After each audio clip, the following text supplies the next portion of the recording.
Hello, ഇന്നിതാ ചക്കയാണ് ഉണ്ടാക്കാൻ പോകുന്നിട്ടോ. അടിപൊളി ചക്ക കിട്ടിയപ്പോൾ ചക്ക ഇതാക്കാൻ വേണ്ടിയിട്ട് പോവാണ്. അപ്പൊ ചക്ക നമ്മൾ വെട്ടി അരിഞ്ഞതിന് ശേഷം നല്ല അരിഞ്ഞ ഒരു പാത്രത്തിലേക്ക് ആക്കി വെച്ചിരിക്കുകയാണ് കേട്ടോ. പാത്രത്തിലൊക്കെ ആക്കി വെച്ച് നല്ല സെറ്റാക്കി വെച്ചിട്ട് നമ്മൾ കുക്കർ എടുത്തിട്ട് കുക്കറിലേക്ക് ഇടുകയാണേ.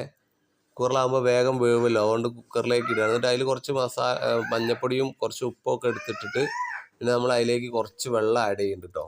വെള്ളം ആഡ് ചെയ്ത് വെള്ളം കുറച്ച് ഒഴിച്ചതിന് ശേഷം നമ്മൾ കുക്കർ നന്നാക്കി അടയ്ക്കണം.